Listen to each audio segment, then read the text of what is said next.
Good afternoon and welcome to the third and final installment of our January Illinois Soybean Growers 2026 webinar series.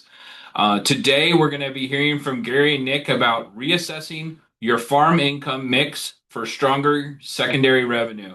And I'll just set this conversation up by saying I think that this is a really important conversation. I know a lot of guys out there, maybe they kind of already know what they're doing. But when we start talking about transitioning farms to the next generation and these kind of conversations, rethinking about this, thinking about this in new ways are going to become more and more important. So with that, Gary, I'm going to hand it off to you or Nick, whoever's going to lead. All right. Thanks a lot, Corey. And welcome to everybody. Welcome back to those of you who've joined us on Tuesday or Wednesday or both. And welcome to anybody who's just joined us for the first time this week for our third and final in the series. Um, we just to remind folks who maybe weren't on Tuesday or Wednesday, we talked about kind of focused on rental farmlands in the webinar on Tuesday this week. Yesterday afternoon, we talked about reevaluating some on-farm investment decisions. And then today's focus, as we've said, is going to be looking at the farm income mix and maybe looking at some alternatives to kind of I guess what would be viewed as the standard or traditional commodity production that most farms are doing here in Illinois, and so we'll get started. Now on Tuesday we gave kind of a more in-depth background sort of setup for why some of these topics that we've covered in these three webinars we feel like are important right now in the current environment. Kind of tried to rush through a little bit of that yesterday as well. And so we're really just gonna just real briefly touch on that today. And then we're going to get into some observations and talk specifically about sort of the situation that our younger producers, those who are maybe transitioning into an existing operation with not too many crop years under their belt yet. Talk about sort of things that they should be thinking about or challenges that they're facing. And then we've got some kind of comparisons or things to think about in terms of, trying to compete in the commodity space versus maybe thinking about some alternative approaches, alternative enterprises that might be things we should be thinking about more, particularly in the current climate. And then we'll kind of wrap up a little bit with a few thoughts on other non-farm businesses that we could think might help provide some both stability and sort of almost a risk management approach to thinking about augmenting or supplementing kind of the core farm business in row crop production or livestock or whatever your farm looks like. So again, we're just going to grab a couple of the slides that we've talked about the last couple of days here on the front end. Again, mainly for those who maybe weren't able to join us Tuesday or Wednesday. And so we had kind of a setup before we got to this slide on Tuesday and Wednesday, but I think I'll just hit the high points here.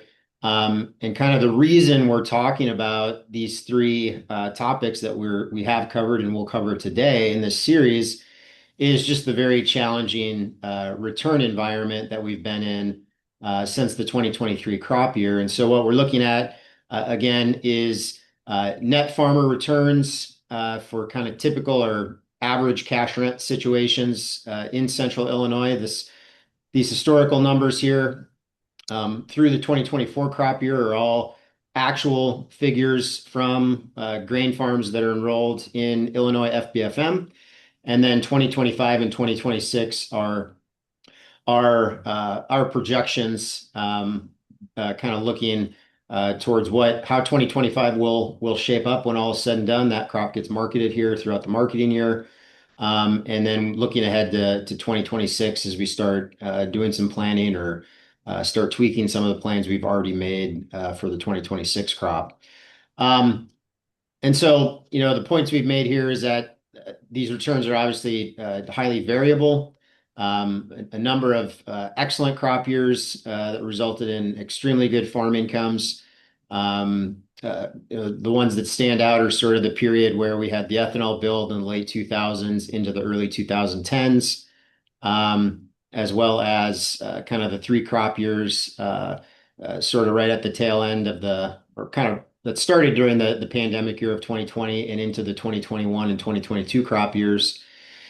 And then also sort of the lower return years, where we had, relative low commodity prices in the late 90s, early 2000s, another low commodity price period, low return period from 14 to 19. And then again, just kind of emphasizing the severity of the downturn that we're currently facing with low prices relative to the high production costs that we've got, again, since the 2023 crop year. The other point here is that, a couple different ways to say this or look at it, but just the important role that some of the sources of federal support that farmers are receiving here in the last few years are significant. And so in 2024, again, you can look at this as, what returns might have been in the absence of mainly the ECAP program last year, and then some ARC and PLC payments on some operations in some cases that would have been received last fall for the 2024 crop. But still a negative $43 return, despite that $35 to $40 per acre payment level there across those programs. And then 2025 again really stands out. We're currently expecting between the Bridge Assistance Program, which is going to provide, probably 35 to 40 plus dollars per acre on average, depending on your 2025 crop mix. Payments here coming in the next 6 to 7 weeks account for, about $40 of that 100. And then the rest of that is sort of our current projection for what we think the ARC and PLC payments might be for 2025 that would not be received until 2026. So, that's still a projection and could change, but we're looking at about $100 per acre in support, which at least on average in central Illinois, based on our numbers, would bring us back up just above break even, but still not a return level that's going to, generate significant incomes or what we would probably view as good or sufficient income levels long term for the 2025 year. And then 2026, it's sort of we're kind of in a rinse and repeat cycle here. Again, still looking at low prices relative to our costs. That $42 number there is kind of where we would peg the ARC and PLC support for 2026 at this time.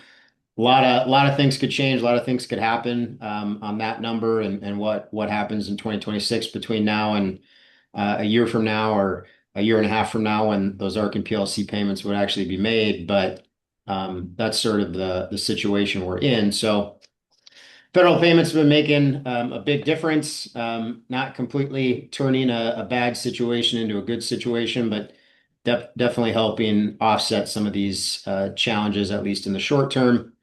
The long-term implications of those is something we could spend a lot of time talking about. So again, just the context for why we're talking about these things. We're currently in an environment where we're looking at corn prices that are probably going to be around that $4, maybe slightly above that $4 range. Soybean prices somewhere in the $10 range, maybe the mid $10 range or high $10 range, optimistically moving forward. But that's sort of where we see the global market fundamentals suggesting prices should be. So, there isn't really any reason to think that prices should be higher based on sort of global demand and what that picture looks like right now. And the cost increases that we've had to deal with since 2020 have just resulted in higher break evens that are above those prices that the market is currently offering and is expected to continue to offer. We never know what's going to happen, even in the next year, let alone the next 5 or 10 years. But we've definitely experienced time periods in the past where we've got into these downturn cycles for extended periods. And so that's sort of what I think we're challenged with trying to plan around right now is, what if this continues on into 26, 27, 28, and beyond. And then again, just kind of the importance of government payments. But then, things we've talked about the last couple of days, the downside of those is that it's a short-term solution, but it kind of kicks the can down the road and probably slows or prevents some of the adjustments that we need to make on the cost side to sort of get back into a more of a positive profit, long-term sustainable position on the financial side of things. All right, so I guess here I can let Gary take over. Gary, do you want to switch over? I'll stop sharing. You can share. I'll chime in with some thoughts too as we go forward here. Right. Let me share my screen here. All right. So we're going to start out here with just some observations. This is a slide on net income, net farm income that we have often seen here. The other item that we've added to that though is in the blue net non-farm income. Put that one at the bottom there, and you can see, well, one, that it's growing. Number two, it's much more stable than the net income side of it, and that stability may, it's since it's an average across farms, it does mask some of the variability that does happen on individual farms as employment has changed and that sort of thing.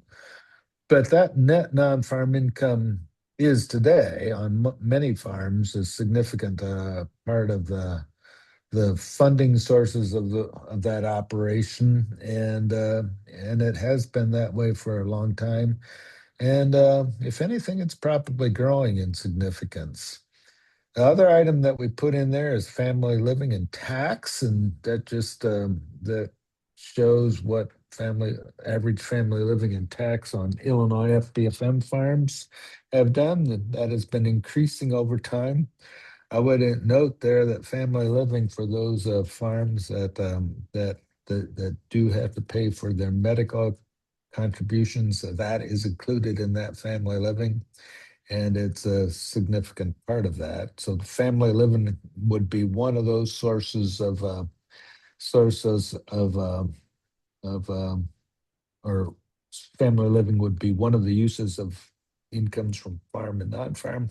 And then finally on the top there is capital purchases, which tends to follow net incomes and probably lags net incomes a bit. It tends to go up a little bit slower than net incomes go up, and it slows down on the other way as well. But just gives you a feel for the number of sources of income, and just even today, how important that non-farm income source is on Illinois grain farms. Nick, anything to add here?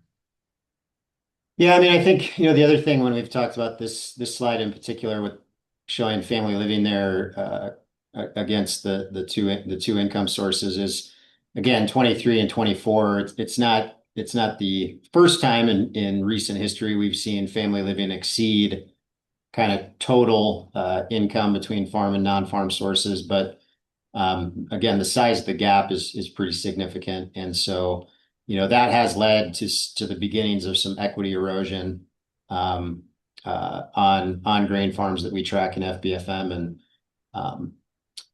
again, we had years between 14 and 19, and we had years in the late 90s, early 2000s where the sum of total income sources did not meet those family living expenses for the year. But I think we're at the point now with 2 years of the size of the gap that we had there, and then thinking that 2025 will be maybe not quite as bad because of the federal support, but probably another big gap there. It's something to start monitoring. Yeah. And we continue and to see this situation here in recent years. And what we're showing here on the right-hand side is two budgets. And you'll notice that everything's the same down to operator and land return. The left side, owned, is for owned land, and the right side is for cash rent land. These happen to be our budgets for 2026, and you can see we have crop revenue built into there, roughly 425 for corn price and 1025 for soybeans. We've got our ARC and PLC payments in there, and then our non-land costs coming down to operator and land return, which in both cases is $295 per acre. This is Central Illinois, and if we're looking at average cash rents, which by the way is an average, we can find many rents above that, which also implies we can find rents below that. But the average cash rent is $327 per acre, or what we're projecting it to be for 2026. That results in a negative farmer return of minus $32. That, by the way, is what we would have projected for last year without the or 2025. We would have that negative projections, but we have a positive one because of the farmer bridge payments and the ARC payments, which we're projecting for 2025 coming in 2026. But that negative number has been that way for a number of years. If we don't get another, or something doesn't change and this scenario holds, and if we don't get another ad hoc payment, we'll be probably looking at negative returns on cash rent farmland. $40 payment would bring that up to, 8, which is better than negative, but that's still, over time we've sort of think about averaging $100 per acre, and we're not there. And then just making the comparison to own land, and we're making a comparison to own land to the case where we have it a parcel of land that is relatively low debt on it. So we put in there for that own land $75 of property tax and then $50 of land interest, $125. But that gives us a farmer return of $170. We will see many farms in 2025 and 2026 have positive net incomes. And one of the things that we will relate that to is, or the farms will have higher incomes, will have more owned land at paid off levels. And that, so right now the situation is many farms are doing fine from a net income standpoint or had positive values. But in essence, you're taking own return from own land and maybe even subsidizing that cash rent acres. So you got to come back and think of that. And the other thing about those is that younger operators, which we'll talk about specifically next, don't have as much owned land as more established farms. So, yeah, other observations here, Nick? No, I mean, the only other thing is, I mean, just doing some quick math, which is dangerous, but and with those numbers there, 170 on the owned land and negative 32 on the cash rented land, you'd acre of mostly paid off owned land subsidizes about 5 acres of cash rented land, and that's actually kind of close to what we see on average for the mix between owned and rented. So, Yep. And again, this year for 2025, we'll have that one slightly positive, but it will be slightly positive in our projections because of a high ARC County payment and not a high, but a farmer bridge payment in there as well. All right, the producers that feel the net income squeeze the most in this period will be those with less owned land. And that happens to be younger producers. And this is a slide that this is a set of things we've used with students thinking about going back to the farm with our in our department.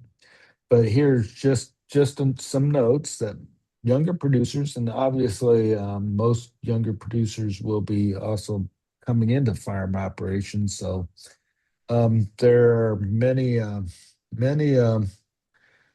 differences in situations across those situations, and this is always a touchy situation, both from making sure the the parents and the younger operators have enough income there, and we're making management changes over time. But if we're looking at those younger producers are the most vulnerable because they have had the lower asset accumulation over time. They typically have the lower amounts of low debt owned land, and they also typically have a high reliance on crop farm rental income. So you still, but here's the thing about being a younger producer. You still want to accumulate assets and land, and that's what we've always done. We've always done that accumulation, and that's how you become an established producer. Again, right now, that accumulation is difficult with rented land. I mean, just simply because what we're looking at there for lower returns. So we still want to accumulate that land. And this might be aspirational, but you want a household to have a six-figure off-farm family income. All right, and that's aspirational with health benefits, by the way. So we're talking about a family, anybody, and we would suggest marrying well. By the way, there's research that backs up that married couples do better financially than single. For a variety of reasons. And whatever you do, don't get divorced, because that's just bad from a financial standpoint. Maybe other things, but we're economists, so we're talking financial. But having and that off-farm income is needed for a variety of reasons. But I would put a pretty high, the health benefits are what drive a lot of those decisions. And simply put, if those health benefits don't come from off-farm employment, it's going to be a costly thing to get through the farm. And we also think you might also have to think about having other farm businesses that generate cash, and other businesses that generate cash in and of themselves. And by the way, when we look at farms, many have some sort of other farm business, and that can be small or that can be large. But this isn't sort of a new thing that we're being talked about here. Those other businesses, and there's nothing here. Here's the thing. All right, so we're talking about generating cash from other farm businesses. There's nothing standard. We can't say here that a seed business, and not everybody can be a seed in the seed business, as well as not everybody can do custom farming. So there's nothing standard. It's going to vary by farm. But here's one thing we know, and one thing that I would observe with the students that I see in class, and those that are thinking about going back to the farm, if you can farm, you have business skills and entrepreneurial skills that you can take advantage of. The other thing is most farms are going to be in the corn and soybean commodity business. But that doesn't mean that we shouldn't be thinking about some sort of non-commodity parts of that corn and soybean production, which we'll deal with more in a minute, and think about other farm and off-farm enterprises. In addition to that, we've been talking about these resets the last several days. Starting at the bottom, we talked about machinery ownership yesterday. Maximize returns, not yields. And we talked about that yesterday as well. And then we also talked about how much rental land do you need. And for a younger operator, this is a particularly crucial decision, because if we rent a farm and it's at the average cash rent, and if it's higher, we could actually be making the current financial position worse on the farm. Renting that land could make our financials look worse. All right. If we're going to do that, we have to see some sort of return. We have to envision some sort of return happening in the future. Either we're going to hold that land and eventually it becomes profitable, prices get higher, and then there's our admonition that could be 1 year in the future, 5 year in the future, or 10 years in the future. So we really need to think about those rental land strategies. So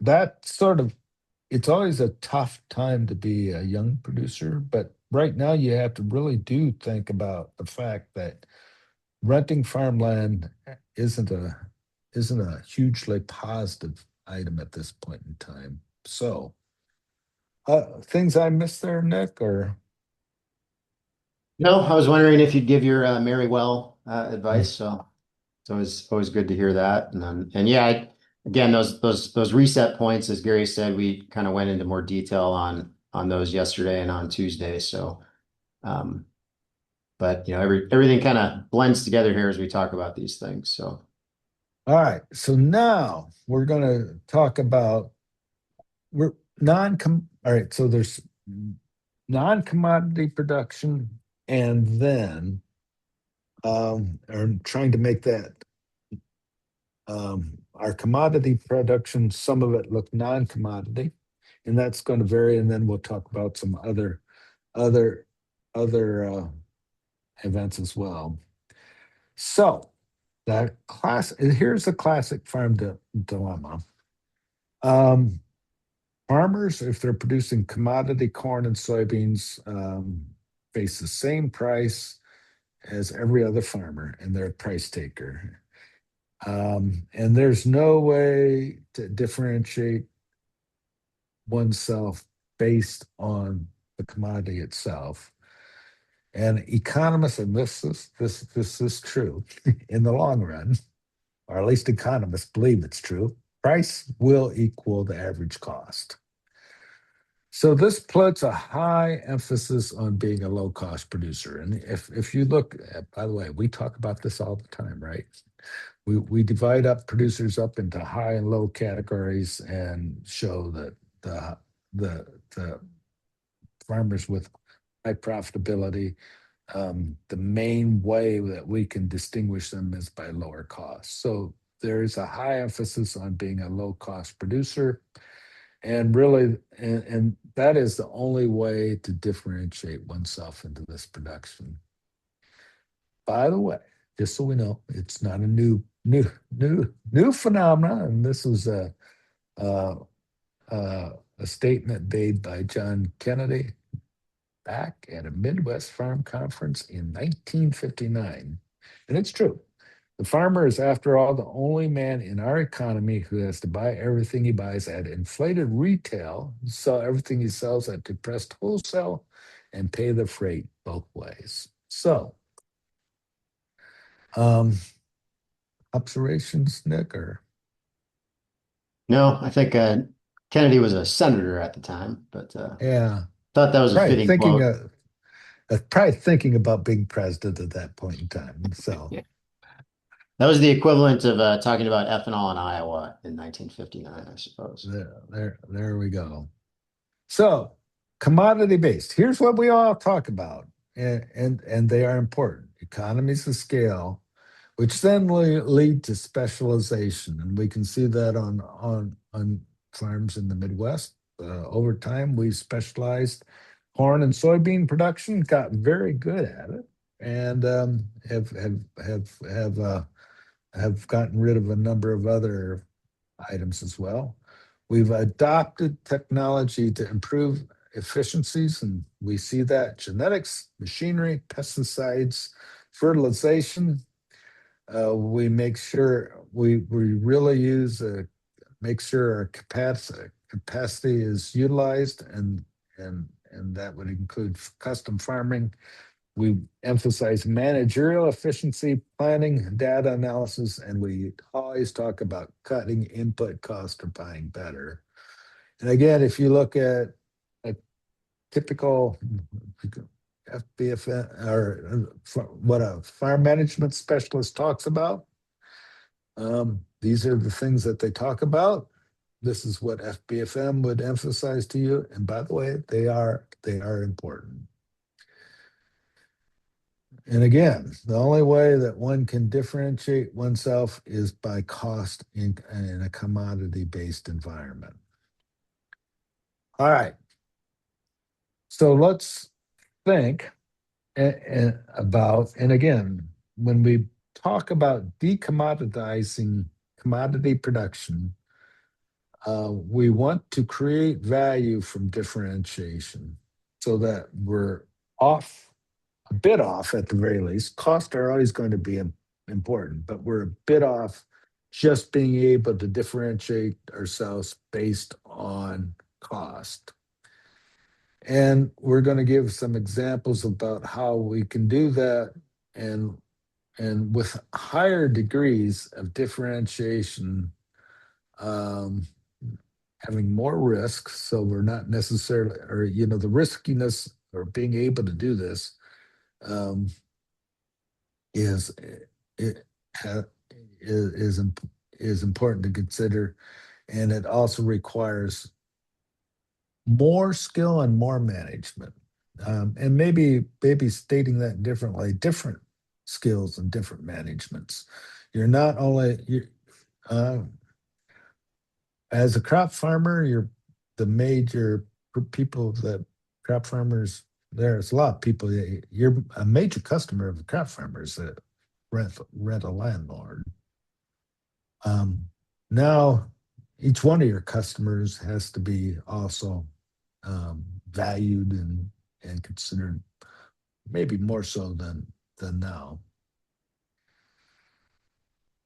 So the differentiation strategy focuses on value, and it looks at product features that we can, and that could be enhanced quality, special attributes or characteristics, or branding. It could involve customization, meat cut for a specialty restaurant or special timing of delivery. It could include complements or bundles of components, products, and a marketplace. Delivery methods, and we'll give an example here, farmers market or online sales. And again, there are degrees to this, and we give one example here. We can be a regular egg producer. We can be a cage-free egg producer, in which we're selling one attribute, and then we're selling another attribute here of organic egg production if we're getting into higher degrees of differentiation here, all of which would add complexities and also which do carry some risk, because how long will people want organic production? I would guess for a very long time, but you never know. Same thing with cage-free. Will individuals want cage-free production, and how long will they want that? So that's the strategy. And here are some examples in grains. Non-GMO. And there are many people, many farmers that have used this strategy. Um, and there are significant premiums, will be significant premiums in 2026, and will likely continue to be premiums into the future. Food grade. Food grade products are corn and soybeans. Again, segregation, marketing, and generally higher returns. Specialty grains, organic. Organic has been, for those individuals that get involved in it and manage it well, it is a profitable alternative. There's obviously a lot of risk associated with organic.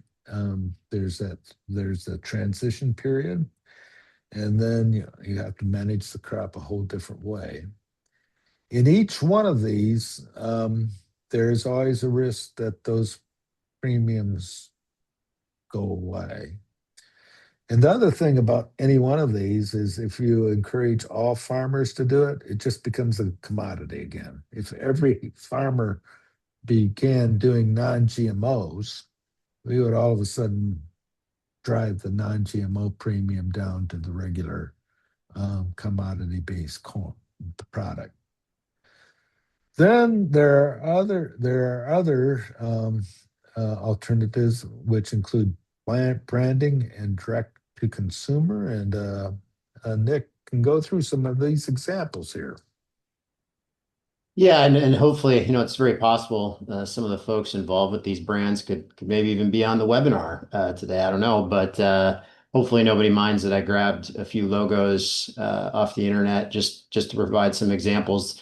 I'll say that the four examples here actually all happen to be at least partially being driven by some alums from the College of Aces here on campus, students that Gary and I have even had in classes in the last 15 to 20 years, or have been in, at least at one of the programs here in the College of Ag. And, so each one of these is just an example of some of the things that we've been talking about going on right here in Central Illinois. So Pilot Knob Farm, they have sort of a brand of products centered around popcorn. So they grow some popcorn on the farm, in addition to commodity corn and soybeans, is my understanding of how that's currently structured.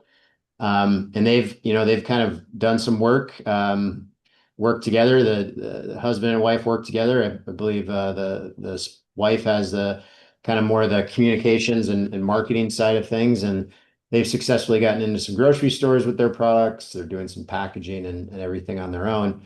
And I'd kind of go back and reemphasize the point that, these things, when we compare them to commodity corn and bean production, these are going to take more different skills and maybe more work isn't the right way to think about it, but it's going to involve some different tasks than maybe what the farmer's been used to if they've been farming for many years in the commodity space. But they're just ways to sort of diversify and try to take advantage of some of the premiums that are out there. Again, reemphasize the point that not everybody can just go do what any of these single examples are doing, because then it sort of erodes away that premium. And so part of the kind of the key to success here, I think, is finding sort of what your competitive advantage might be and maybe what niche you can get into and sort of take advantage of grabbing some value. Both Cow Creek Farm and Silver Tree are part of the same family farm in the Paxton area here in Central Illinois. And then Riggs Beer Company is here on the east side of Urbana, is where their brewery is. And all examples here, and I realize it seems kind of alcohol heavy here with the two beer examples, but they're all examples of farms where sort of the younger generation, I think, when you hear their stories, they very quickly realize that they had to make a decision. Are we going to take the family farm as it stands and expand it and stay in the commodity space so that it can support maybe multiple families of siblings that want to continue to be involved? Or do we want to try to do something different?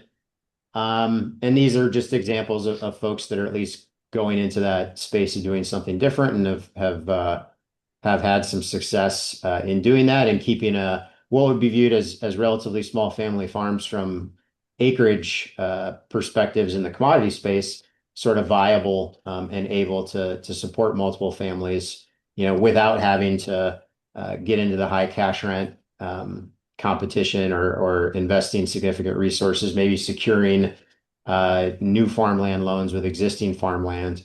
And they've just had success in trying some different things and making it work. So again, kind of biased towards those folks because we know them and they're alums from the college here, but I think also really good examples, not to follow exactly, but good examples of directions that people have gone in with success, not completely abandoning the spirit of the farm and the generations prior to it, but just doing new things in response to the challenges of the environment that we're in right now.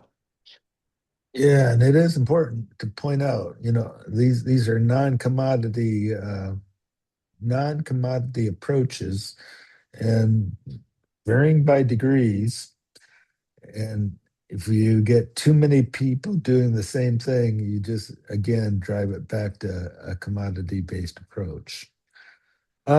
The other thing that we see, and this isn't new, but other farm and non-farm businesses, and we have the classic job in town for health insurance. I mean, and a state job has many pros and cons, but one of the pros is that it has a very good, very good health benefit package, as Nick and I both know, and both know. Maybe we can think about the traditional sorts of things: seed sales, custom services, trucking. Um, Again, not everybody can do those or those particular ones. And there may be niches that exist in a certain area because another business exists that can be taken advantage of. Again, finding those that fit the individual um, uh, uh, position is important.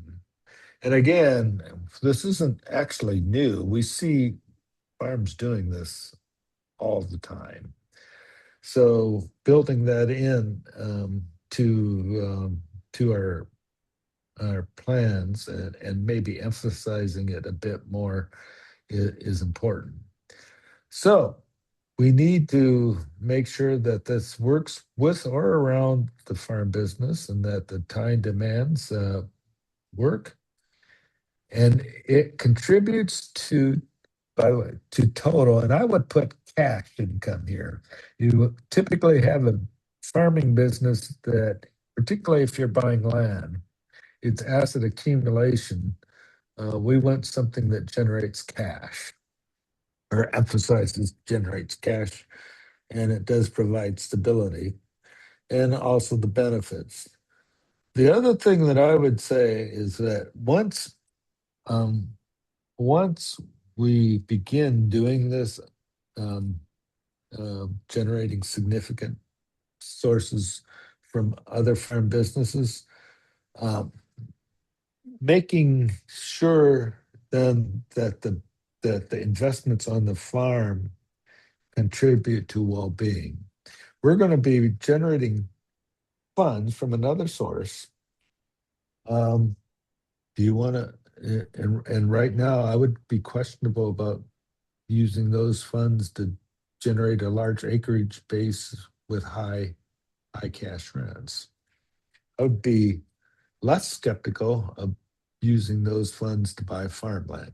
By the way, buying farmland is always is bad, right? The best time to buy farmland, just like planting a tree, is 20 years ago.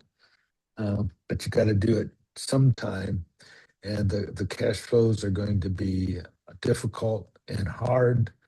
Um, so using those in those ways um, need to be considered. So Nick, anything else here? I don't think so. I think that kind of brings us into the discussion period, answer some questions. Yeah, so again, we're in a period where we have lower incomes. How long that's going to last, we don't know. And it's really causing right now the rental situation to look look look low. So emphasizing those other farm businesses and looking at the making the business the commodities or portion of the farm non-commodity. It doesn't have to be all or nothing. Here are alternatives in this environment. So we do appreciate your time, and we'll take any questions that you have. Nick, Gary, whoever's in control, do you want to switch that slide with the CEUs? Ah, All right, awesome. So again, thank you, the everyone. most important part of this, you got there. Scan it, get your credit. Exactly. Got to get your CEUs. Yeah, so let's transition to the Q&A, the panel. I will say that if you have questions, let's put them in the Q&A chat and we'll get them answered live. We do have what I would describe as a little bit of a backlog of questions from the previous webinars. So I plan on maybe we trying to get through several of those today too. That said, I want to thank you, Gary, because I think everyone logged on here looking for economic advice, and you gave some marriage wisdom. So I think that that helped us out here.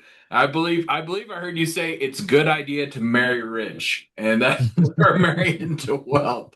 Which I said marry well. I That's thought you said the marry into wealth. I was like, okay, that I got it now. Well, I will say, Corey, that one of the pieces of advice my dad gave me that as I reflect, when I went to college, I reflect back now, and I don't think he was joking as much as I thought he was at the time, but he thought it'd be a pretty good idea for maybe me to find a Iowa farm girl who didn't have any brothers. It's not the direction I went in, but it was advice along the lines that Gary was giving, I think. Okay. Way off topic. So let's jump in. So again, please put your questions in the Q&A and we're going to get to them. I'll start with some of the questions from previous chats. One question that we got, and this is actually yesterday, was what about solar panels? I think specifically in an idea to offset electric costs on the farm was the question, but I would broaden that up. Gary, Nick, maybe, and I'll say so we can get through a lot of questions. Let's be quick with answers today and try to get through stuff. But what are your thoughts? Solar panels, where do they fit into the conversation? solar panels. You look at the contract. Um, make sure have a lawyer look at it. And in many cases, the returns from solar, wind, others will be much larger than you can make in farming. There's some controversies to it, but make your economic decision. Yeah, and I mean, I think if the question was asking more about just providing power back for the farm itself, so something like a smaller array on the farm, not maybe signing a contract for 80 acres to a solar company as a lease. Um, I know at least in the residential context, and I would assume it would also apply to the kind of small scale rural setting. Um, without the tax incentives that exist for those things, I don't think the economics exactly work out. I think there is probably a potential return through time, and there probably is a payback period, but um, I'd just be real careful to look at what the tax incentives, make sure the tax incentives you think are in place are still in place or will apply to you. But yeah, we see plenty of solar panels on homes in the area here, and I would assume at least some of those were made those decisions were made rationally. All right. Rational decision making. I like that as advice. One question that we got, I guess this was actually from Tuesday's talk, but in times of tightening margins, where should producers look to cut costs? And then it asks if bargaining cash rents isn't an option. And then the attendee said chemicals, fertilizer, seeds. Um, I know we see a lot of guys cutting fertilizer costs right now. What are your guys' thoughts? Where's the first place to look? Yeah, so I would mention, well, probably the first place that we're going to be looking at is reducing machinery and other capital purchases, simply because of the of the large amount of money that is required to make those purchases, and probably want to stay away from using debt as much as possible in those situations. So machinery would be the first one. Then you did mention it, cutting fertilizer, getting back to MRTN and for nitrogen, and looking at soil test values for P and K, um, in particularly on rented land. I mean, there's no reason to be building up P and K levels on rented land. Um, and then, you know, then you have to go case by case basis on the chemical programs, and, working with your agronomist to come up with those, and that's going to be specific to the to the individual. So yeah. Yeah, and I would just, I mean, again, on the machinery one is Gary's exactly right. That is, biggest bang for the buck from a dollar per acre standpoint. I mean, we see that in the numbers. I, I will say it can also be kind of a hard ship to turn around on a dime. I mean, it's, if you made investments in the last 2 or 3 years, you need a time machine to change those decisions. But yeah, definitely moving forward, I think machinery investment decisions the next year or two for sure are ones you want to not take nearly as lightly as you might have in better years.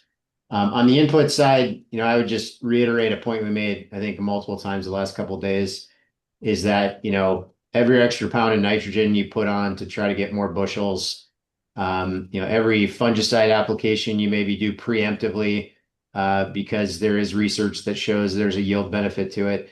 The value of what you get out of that at $4 corn and $10 beans is obviously less than it was with $6 corn and $13 or $14 beans a couple years ago. So, and the cost side of it hasn't changed. In fact, it may even be higher, or at least as high as it was when we had those high prices. So, um, it's just a different decision-making framework, and um, yeah, just you have to make those decisions much more carefully. I love that response, Nick and Gary. And so but we've got a few questions that are specific to today's webinar, and I want to transition to those. Before we do, Gary, since you kind of highlighted equipment in your response, we do kind of have two what I would call related equipment questions that came in. How do you control your equipment costs in this type of farming environment? And how do repair costs influence equipment trades when looking at cost per hour? Yeah. So those are Ah, not the same question, but kind yeah, of yeah, all in the yeah. same space. Yeah. The questioner is trying to nail us down here, more specific than we perhaps want to be. No, and by the way, hitting nail on the head. Um, Actually, I would first back up and say, let's think about this as a quantity issue. All right. Do we need if we need this piece of equipment or not, right? And once you decided that you need it, then um, then the trading decision becomes part of it, but the first decision for controlling cost is sort of the quantity, right? Two tractors versus three, two planters versus one, combine and sizing it. So making sure that those sizing issues actually are where they need to be. It's really difficult to say the timing decisions. If you're holding a machine and you're getting to the end of the life and repairs are close to what you'll be spending on a yearly basis on owning it, you about have to replace it. But it's the quantity decisions. So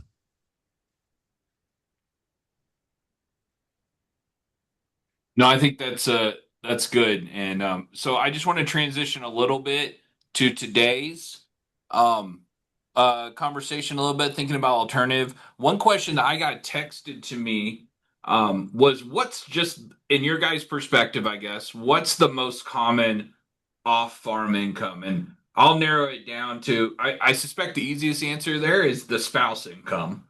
But if we remove spouse income and we remove other farm income, what are your guys' thoughts? What's the most common like secondary job that farmers have right now? How would you answer that? you know that's a good question. Here's what I would observe. Most agricultural professionals that I come in contact with, I shouldn't say most, many also have a farm. They're doing exactly what we're saying. So it's hard to identify a one. I um um so yeah, Nick, you I mean, I think, it's still a pretty broad category, but I think there's a lot of folks who work in, I mean, agribusiness is very broad, but I think a lot work in sales and service for farmers.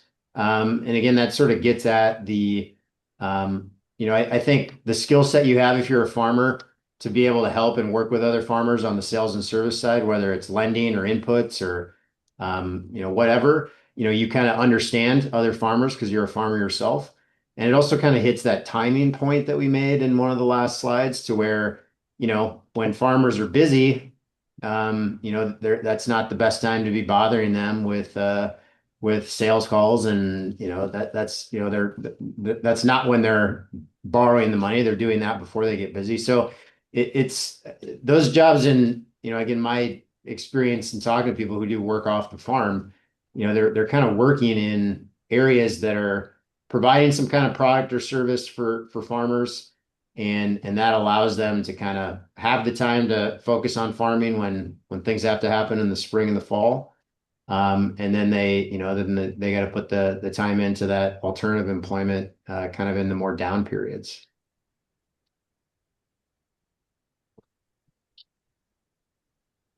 Great. So another question kind of on the same maybe alternative income we got submitted today.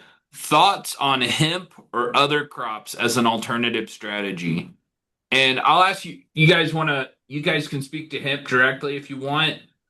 We also got several pre-submitted questions around overproduction of some of the commodity crops and is that what the market's telling us? So maybe you guys could address that question and also talk about overproduction. Well, I think Gary will agree with me, and he can add. I think we've all talked about this. So, economists like to use the phrase like at the margin. And so the challenge is that any individual farmer, they want to produce, kind of the one thing that they can sort of control is they want to produce the most bushels they can given the conditions they have because they're price takers. And yes, there are ways to make sure you're not overproducing at your farm level, paying too much for inputs and things like that. But what that does at the market level is, historically the cure for high prices has been high prices. because every farmer responds and we grow more bushels and we get acreage shifts. And so, to some extent, I think we do have an overproduction problem. But, the counterpoint to that being here in Illinois is if there's any place where we should be growing corn and soybeans, it's here. Um, and, so I think, we saw expansion of more corn and soybean production into what some people call marginal areas or fringe areas as a result of the ethanol boom. Um, and now maybe we haven't continued to see that demand grow at the same rate. And so now we're kind of dealing with some of the ramifications of that. Um, but I also, think we can kind of go too far and kind of think unrealistically too about alternatives, particularly right here in the Midwest. Because again, if we're going to need corn and soybeans in this country, in this world, this is one of the places we should be producing them. Gary? No, I would agree with that. And again, um, um, this will be the area where we produce those. Um, there so and if we're looking at at other crops on some farms, there will be some other crops. I think you have to think about it as a small. Most farms, given the size that we're facing, will probably be looking at small acreages. And if the budget warrants it, you do it. If it doesn't, it doesn't. I love that. And Nick, I love that we can now quote you as saying, if there's anywhere to grow soybeans, it's here in Illinois. That's an official University of Illinois stance, and I love it.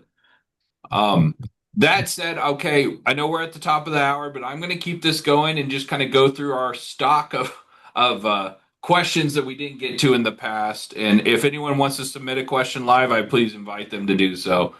One question, this is a broad one. How much land value can be attributed to a good, detailed historic record of items such as yield, fertility, drainage, weed management, characteristics of the field?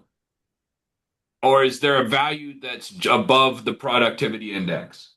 So I think the question was submitted on the cash rent day, and it was thinking about land values, and thinking about it in a way that was different than just the productivity index.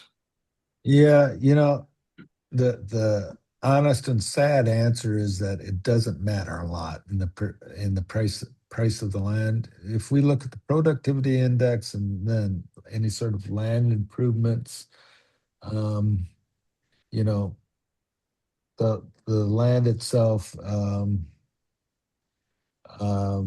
is the overwhelming part of the part of part of the part of the part of the equation. I don't think that keeping track of production practices on that farmland, unless it's organic, is going to add much to the value. And that's unfortunate, but that is just the reality of the world that we work in.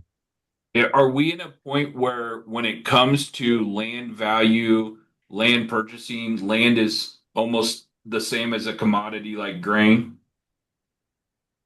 Uh, I wouldn't go quite that far, but yeah, it is. I mean, and there's such a demand for it. I mean, each parcel of land is different, so it has different characteristics that cause it to have different value. But productivity is the driver of most of those land prices, as well as who wants it the most in that particular area. I mean, if you have two established farmers and there's a parcel of land that comes between both of them and they both want it, that land price is going to go higher.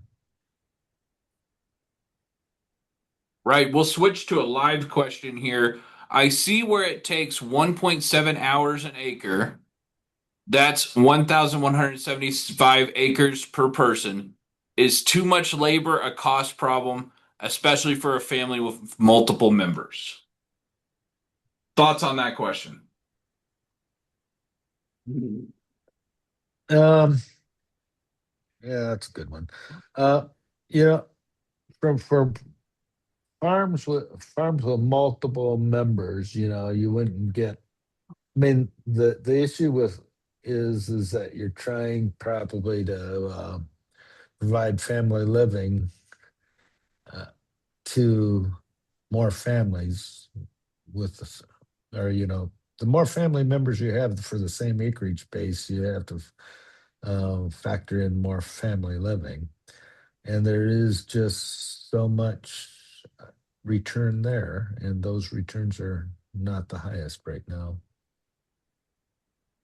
Yeah, and I think the one thing I thought of when I read this question, again, in the examples I can think of where I've talked to people who are in the process of or who have kind of successfully gotten into the process of transitioning, from a dad and a mom to maybe multiple siblings who want to be involved.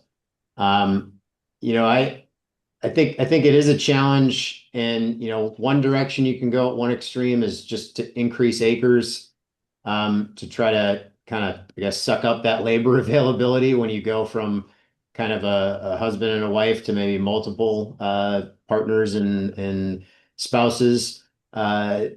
But again, sort of the unique kind of success stories that I know that I've talked to, younger people, multiple generations kind of transitioning in, is they're really good at kind of creatively thinking about how can brother A and sister B and brother C and sister D, what is their like competitive advantages that they bring to the business? Um, one example from my home area in southern Minnesota, there's four siblings farming together. One of them got their CPA, one of them has a law degree, one of them went to business school, and they all sort of handle different aspects of the operation. They're doing some non-commodity stuff. And so you kind of have to, I think part of it is like finding ways for each person to contribute based on what kind of skill sets they can bring to the operation or where they want the operation to be, what skill set you can bring to whatever that goal is.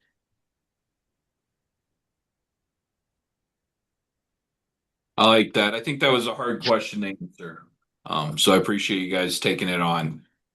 One question, we'll switch topics a little bit and we'll talk about what everyone's interested in, China. We got a couple pre-submitted questions here. Concerned, and I'm going to read them both and then I'll let you guys respond. Concerned about profits without China purchases in 2026 and if other countries are obtaining U.S. soybean purchases. What's the price projection for 2026? So that goes into a question we got. Are you generally bullish or bearish right now on 2026 commodity prices? And then what is the likelihood of any grain price recovery this year? Um, the questioner said China has not bought any soybeans yet. That's not fully the case, but certainly we can always sell more soybeans. So what are you guys' thoughts to those questions? Well, I guess I can start again.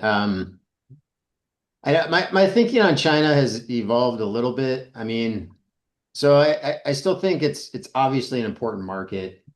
I don't, it's not a political statement to say that, you know, some of the trade actions and resulting disruptions have been a negative thing for agriculture in terms of losses, whether they be temporary or not, in terms of access to the Chinese market.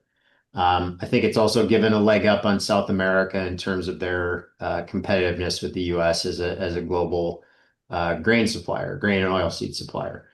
Um, that being said, I think historically we have to be honest too that China's probably never been the most reliable partner, even absent trade wars. And I think, domestically, they're making efforts now too to not be as reliant on any individual trade partner, whether that's us or South America. Um, and so I think even absent the trade stuff, I think the trade challenges accelerate the need for this, but we have to continue to develop other markets, both internationally and uses domestically, and maybe biofuels is the way to do that, and maybe there's some room for optimism there on renewable diesel and soy oil. Um, so yeah, I mean, we'd be better off if some of the challenges with China hadn't occurred. But I think we're still going to be facing the question of what's the next China for the US, or what's the next combination of trade partners or domestic uses that can sort of help continue to grow demand, that's going to match the farmer's success in growing supply like we've done. I would agree that just continuing what Nick said, it's the fact that every year we add zero point 0.5 bushel to our yield, our average yield. And obviously that goes up and down, but over time we've averaged 0.5 bushel to soybean yields, and we have Brazil with the potential to add more acres. Um, we always have to be looking at expanding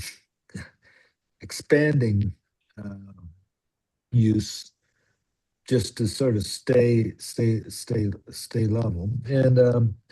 And China will continue to be a part of that. And we're going to see if other areas develop, and there could actually be other areas. India, you could make the argument that those citizens of India will eat more meat if they get more income. So we'll see if that happens in the future, and if they eat more meat, they'll use more soybean meal as a feed ingredient. So that dynamic needs to continue. As to what the prices look like next year, I mean, we're using 420 and 1030 in our budgets, and that's what bids for 2026 deliveries say at this point in time. And yeah, we could have higher prices, and yeah, one of the things that could cause higher prices is yield disruptions either here in Brazil. It doesn't look like Brazil is going to have any, or it doesn't look that way to me. We'll know for sure here pretty soon, and then yeah, we could have a yield shortfall here. There could be other things as well, that cause some upticks, and as always. Jerry, if you were a fortune teller, would you say we've hit the floor when it comes to prices? Ah, no, I wouldn't say that. Actually, again, if we have a bumper year, we could see those prices fall. So no, I don't think we've hit the floor. All right. So I think just keeping going with questions from previous webinars that we're trying to get through. We had two questions that are they came in together. What are some ways to prepare for 2026 year to capitalize on income available and best ways to utilize anticipated government funds? And then the attendee also added, where should I invest and still see an ROI? Yeah. So ROI in investment. So again, coming back, we would suggest resetting all of our input decisions, and then making sure that we're there.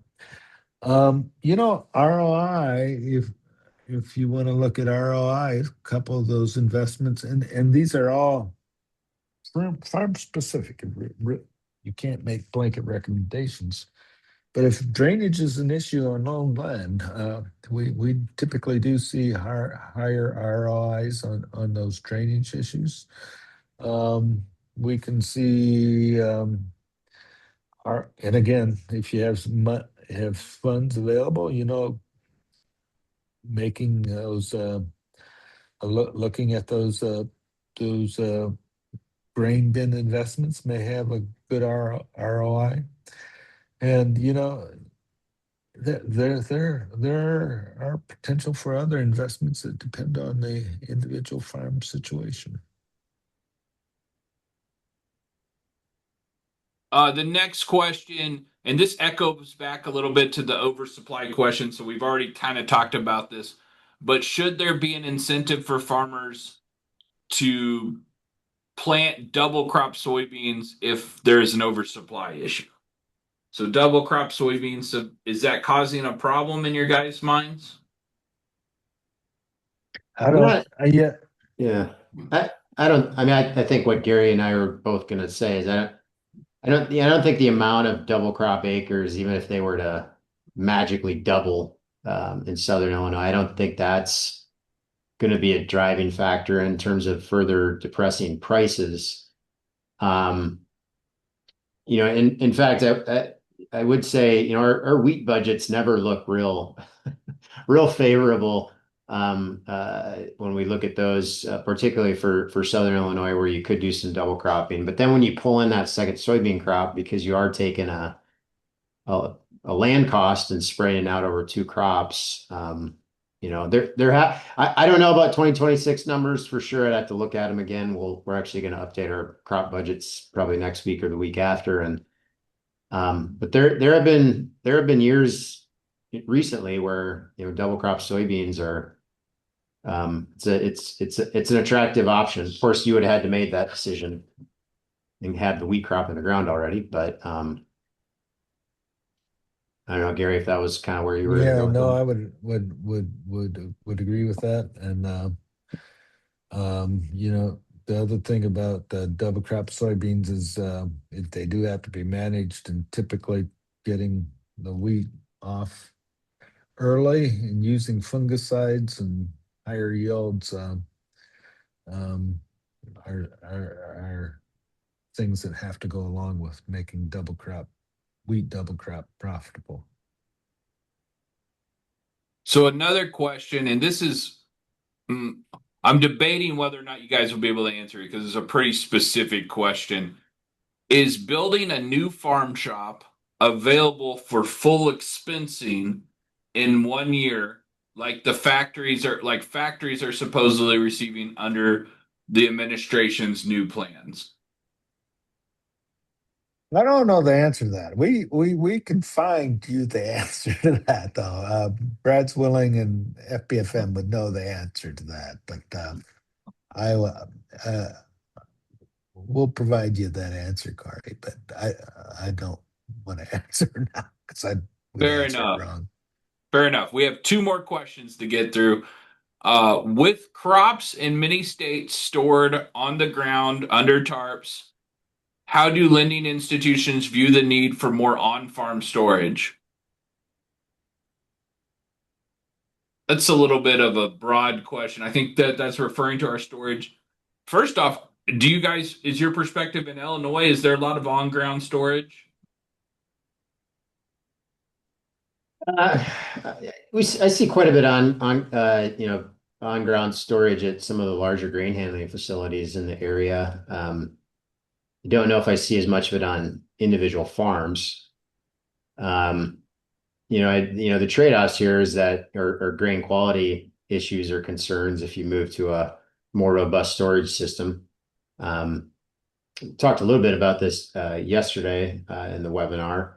Um, I quite honestly right now, I think a lender would be looking at that as that maybe not being the first best use of funds. Just because every extra dollar working capital that we have right now, rather than tying that up into something that's going to generate some interest expenses and some cash flow requirements, um, maybe wouldn't be ones we'd want to look at so much right now. But I'm not a lender.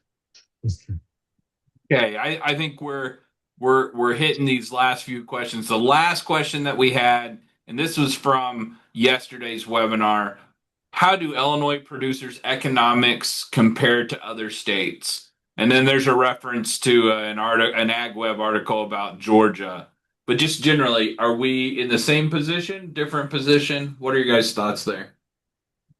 So we would be in the same position as every other Midwest state. Iowa would look the same. Indiana would look the same. Ohio would look the same. Um, um, Minnesota would look the same, or the Corn Belt in general. Um, you know, um, we sort of have that answer by what farmer bridge payments were paid. Um, that some of the other crops did get larger payments. Having said that, they also get larger commodity title payments, larger ad hoc other payments as well. Um, there are other areas of the country that depend much more heavily on government payments than do Midwest farmers. Okay, so Illinois is in the same boat as Midwest, and I think something we talk about a lot is that Southern ag is just different than Midwest ag, and it's just a truth that has to be recognized sometimes. So, with that, I want to appreciate everyone that hung in there as we got through those questions. The slides and the recordings will be available and shared out to all those who registered. I'd encourage anyone that wants to make sure they're on that list to email Ashley Berry. Her email's on the screen now, and we can make sure that you get that information. Again, thank you for being part of the January Illinois Soybean Grower webinar series, and we look forward to talking to you again here in February. With that, thank you so much. Thanks. Thanks.